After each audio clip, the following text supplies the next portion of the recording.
Howdy y'all, Fast Forwards 289, welcome back. In this video, we've been working on my 1977 Ford truck, and we're going to be installing a transmission cooler on it, so let's take a look at the parts and see what we got. Alright, so this is the transmission cooler we're going to be installing here. Now, I could have went with a bigger one, but it's just not necessary. I'm not pulling stuff all the time and all that. I just wanted something to help keep this C6 cooler, and so this is fine. It's a nice mid-range, I think, because they got some that are the same width but a little bit longer. Then they got some that are wider and longer, and yeah, I could have went with that, but this is fine. This is all I really need for me. If you pull a lot of trailers, you might want to go something a little bit bigger, but this is perfect for me for just regular driving and then occasional towing. So this is the brand that I got. It's a Hayden Ultra Cool Trans Cooler. And they got all kinds of different, like I said, different size. Like you can get something that big, which is just kind of crazy to me. That's a bit overkill. Unless, like I said, you're pulling a lot of trailers. But they've got all kinds of different, they give you kind of like a guideline to go based off here and all that. So picked up from O'Reilly's. Anyways, this is what we're going to install. It comes with everything you need. It comes with the install kit, the hoses, and all that. So I'm going to go ahead. We're going to get the truck took apart and get this ready to install. All right, so to make this install easier, because I'm going to put my cooler right in here, it's probably not 100% necessary to remove these, but I'm going to remove these grill inserts, or this grill insert, to make it easier to get to. So you got screws up in here that are 1/4 inch up in here, and then a Phillips head screw, 4 Phillips head screws in here that you got to take to remove this.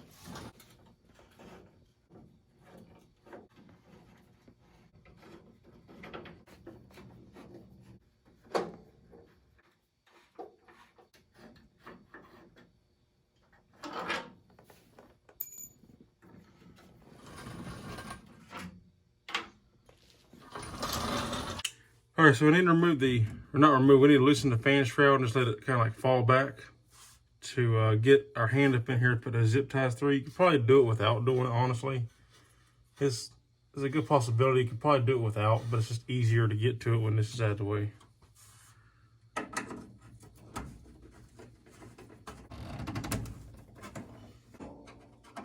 What I like to do is go ahead and put both my ends on here like this. And then whenever I put the cooler in there, I can put the lines down through the radiator support, and I can pull them up to where I want them to be and then just cut them to length. But this is already done because this is the hard part to reach here. So I just put a little bit of transmission fluid around the nipple here, and then pop the hose up on there and tighten the clamp down.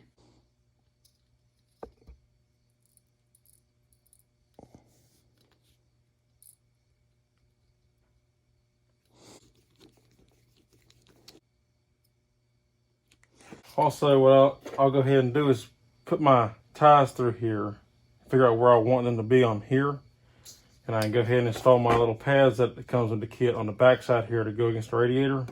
I'm going to put them on here, and then whenever I go to put it on the radiator, I just have to go through the radiator and find the hole where it needs to be.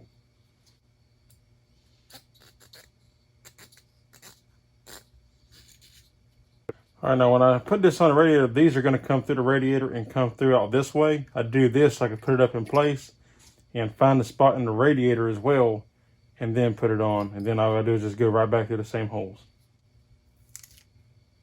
Make sure you put the sticky side to the cooler so it stays on the cooler.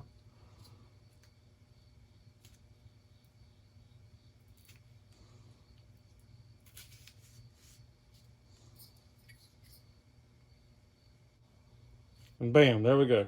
Now I got the pads on. Now another thing I like to do is I'll take these and kind of bring them back a bit to put them through the radiator. And the reason why is when they're out like this, you see how they kind of go every which way. If you pull them back nice and short like this, it makes them straighter. So when they go through the radiator, it'll tell you exactly where it needs to be.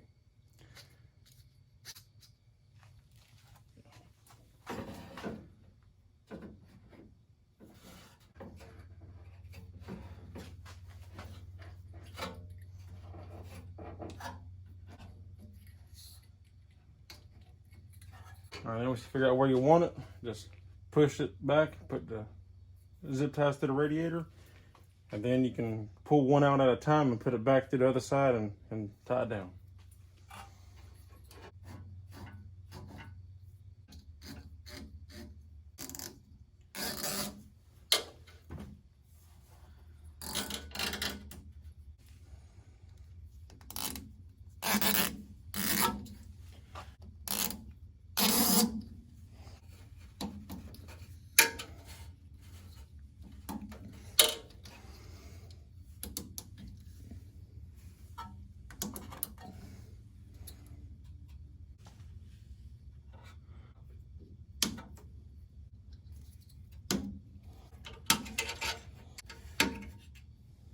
So from underneath the truck, you got to figure out which one of these two lines is your return line. Well, I can already tell you this is the return line here.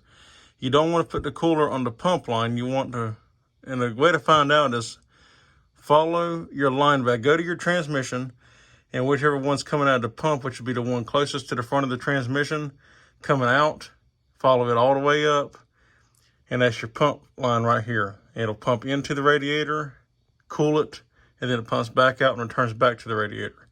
You don't want the cooler on the pump line. You want to go through the radiator, let the water cool it down first, and then go through the cooler, let air cool, and then come back and go to the transmission. So we're going to hook our cooler to this line here, the return line. All right, so to show you underneath here, to find your pump line like I was telling you, and which one's the return line, that's your return line. At the back of the transmission, the one at the front is your pump line. So all you have to do is just come up here and follow your pump line, which in this case would have been this one here. You follow it back all the way. You want to trace all the way to the front. The pump line goes all the way to the driver's side over there, and then your return line is the passenger side line on the passenger side there. So that's the way to find which one is which. All right, so we're just gonna pull this line loose here, slide the nut back on it. We can put the hose on this line. Then we got a fitting that goes on this side of the radiator to put the hose on this side.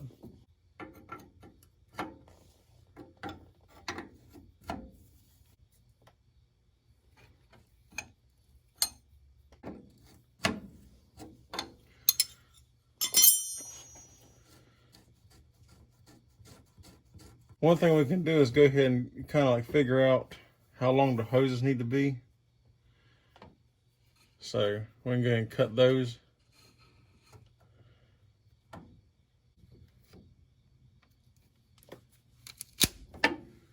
And then this other hose has to wrap up and loop around and go in here. So you want to make sure you give yourself plenty of slack for that.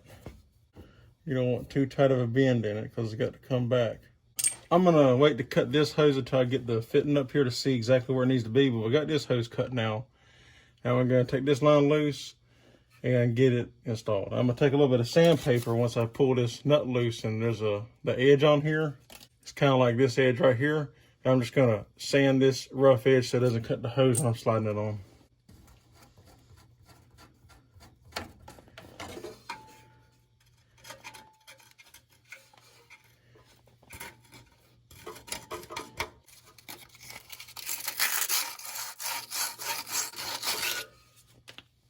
Slide our hose on there.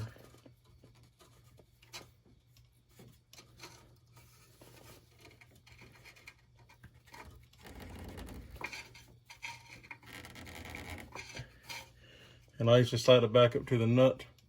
That way we got plenty of hose on there.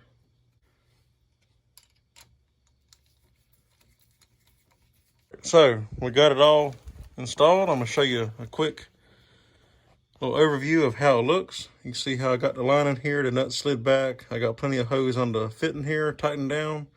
And that fitting here just screws onto your factory insert for your radiator. So it just screws on. The good thing about this is, now if you did it, I'll talk more about it when I get it, but if you did this where the cooler is not hooked to the radiator, you could just unscrew this from here and leave the cooler in the truck. Leave this line hooked up to this, and then the radiator will come out and the cooler stay in the truck. With this current setup right now, you'd have to leave this connected and disconnect this side. So it's a little bit of a pain, and I'm probably gonna end up changing that. The way I got this routed right now, which I want to put AC on this truck eventually, and then I'll hook it to the condenser, and then it won't be a problem.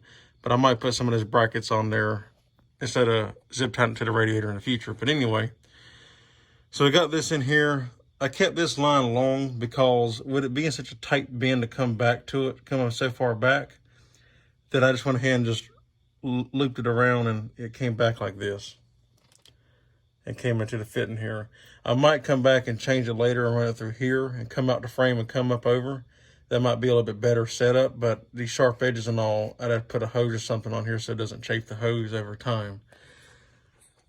You can see I put a piece of fuel line over this radiator hose, and the reason for that is, and I zip tied this up, the reason for that is because this line here, it was being pressed down up against this cross member, And going down the road, I didn't want it vibrating and slowly rubbing a hole into the line. But you also don't want to zip tie it to this line and it rub a hole in each other either. So this right here will keep them separated and insulated, but keep it from rubbing a hole in it. So that's pretty much the setup right there from underneath. Everything is nice and neat and assembled now. And I zip tied these hoses together here to keep them together for coming down this port, or this slot here in the radiator support. Keep them together, keep everything nice and tight. And then if we come up, you can see it through the radiator, the grill here, I mean. You got the lines there. It's zip tied up to the radiator. And it looks good. I like it. And I like how the factory had this stamp out here. I think this is probably for a factory transmission cooler here. But I like how the radiator support stand. That's like it's perfect, meant for these hoses to go through it. So it's perfect. I got it routed the same way on my 76 too. And it does have factory air. So it was a perfect fit for that. But you can see how I got it hooked to the radiator here. So if I ever have to remove this radiator, it's got to come out with it. And it's fine, but unhooking that line will be more of a pain. So what I might do is they sell these kits that clamp around the tubes here, and they got the slotted pieces of metal. And I might just come up here and like put a couple self-tappers up in here and hook it to that, and it'll bring this out further from the radiator a little bit. So it won't be so far back, it'll bring it out further. And I can hook them up here and then hook a couple down here to those tubes as well, and hook them down at the bottom of the support down here. And that might be what I do in the future a little bit. I might go in there and change the way this is set up at its current moment, but for now this would be fine. I mean, let's face it, I don't plan on removing the radiator, which, you know, you never really plan on it, but this will work for now. And then later I'll get that kit and do it. And when I decide to put AC on here, I'll hook this to the condenser like I have it on my 76, and then it will completely be separate from the radiator anyway. So it'll still be zip tied to the up here to the frame mount, but it'll be out further and be hooked to the condenser instead. All right, and you can see here on my 76 what I was talking about. See, I got factory air conditioning in here, and I got my cooler hooked, same as that cooler that I just installed, but I got my cooler hooked to the condenser instead of the radiator, and instead of being suspended. But you can see how it's in there. And then I got it ran the same way with the lines going through, just like that. And you can't see it from up here because the factory put these shields in here for air conditioning, but you can see a little bit in here. You see how far out it puts it. So, and that'll probably be a similar setup to what I have on the other truck. All right, the only other thing to do is to crank it up, check for leaks, and top off your fluid, because now your transmission might be a little bit low because you got to figure all that fluid is running through the lines and going up through this cooler, and so it may be a little bit lower now than it needs to be. So make sure you check your fluid, check for leaks, and good to go. All right, guys, well, that's it. That's all there is for this one. Simple install. Anybody can do it. It's easy. And the good thing is this helps these transmissions a lot. C6 has a higher fluid pressure than a C4, and C6s are known to run a little bit hotter than C4s. So this will help keep it cooler. And, you know, I put them on all my automatic transmissions because it just prolongs the life of them. It helps keep them cooler. It'll keep, you know, it just, because the worst component or the worst element for a transmission, an automatic transmission, is heat. They hate heat. They get hot. That's when they start slipping and they break down. It's not good. So you want to keep them cool, but of course not too cool, obviously. But you do want to keep them cool because they do not like heat. So, but that's it. So I want to say this cooler cost me about $56, I think, something like that, about 50 bucks. So not too bad really for the complete kit. Put it right on, and you can do that. And that clamp-on kit, I want to say it's like 20 bucks. So if you wanted to do the brackets instead of the zip ties to the radiator, you could just put the brackets like I was telling you with the slotted metal and the clamps around the tubes. You could do that. The clamps have a little rubber on the inside, so it ain't metal to metal on the tube, so it don't rub a hole in it, so that's good. But anyway, that's all there is for this one. I just want to share that with y'all, and and show you the setup that I did and how I got it routed. And yes, I can't wait to try it out. Obviously you're not going to notice a big difference, but it's that peace of mind knowing that now the transmission is staying cooler. Plus, it usually will help with your engine temperature just a little bit, because if your transmission is cooler, your motor will be a little bit cooler too. If one's getting hot, it's going to heat the other one up. So that's why it's important to have a good cool running engine also, because it heats the transmission up. So, but yeah, that's especially with the transmission fluid being ran through the radiator. If it gets hot, then the transmission is getting hot. So.